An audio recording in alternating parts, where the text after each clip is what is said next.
nghe chúng ông nghe Phù à tia. mấy là chúng tia mình Phù à pha lên. nhưng mà phải lên này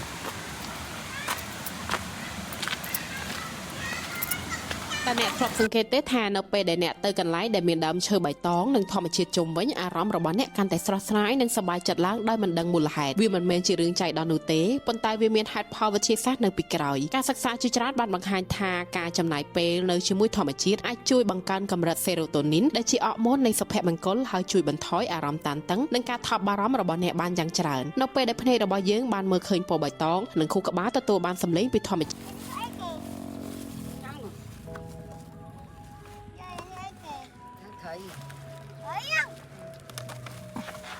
trời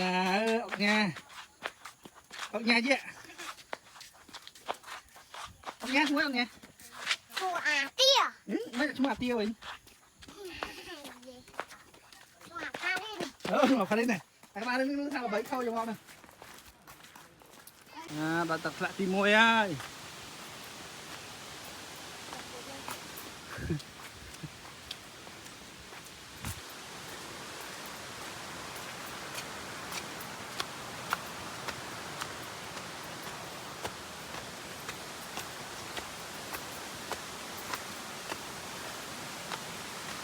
mày đá vậy mà đo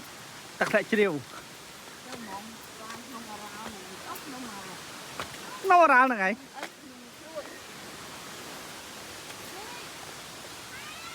hạt pran nó gì mà hạt pran đấy đấy chứ hello chạy đi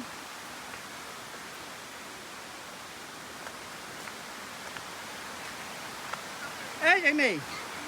ê đó mấy đá chụp đi đấy ba trên na té nó con chạy chặt cái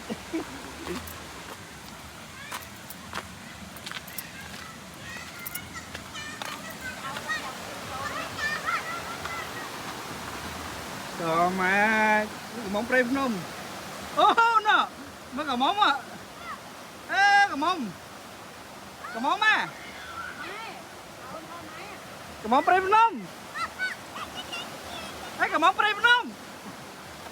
đó anh ơi cả móng prem nôm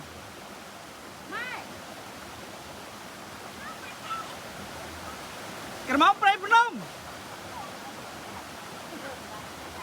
xảy sát đâu ai xảy ra mình nghe thôi ở xung xảy ra mình nghe mà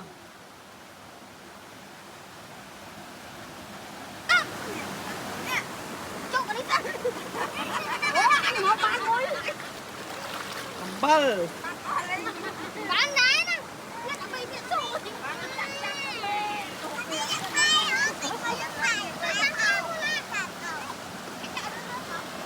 chạy đi lên tắc à ê mình nghe ba mà đá lên tắc ní này bán đi làm cho tụi mình ấy mà lên tắc cái hết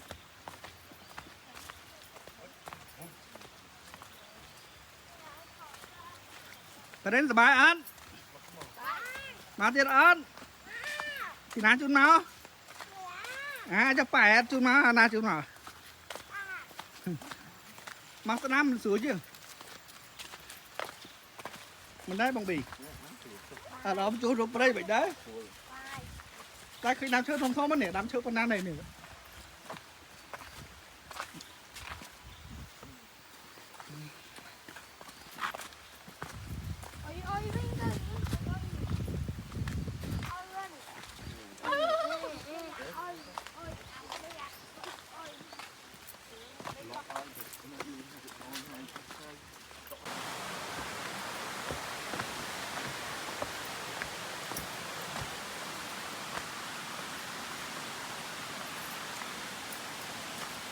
Phù à tia. mấy là chúng tia mình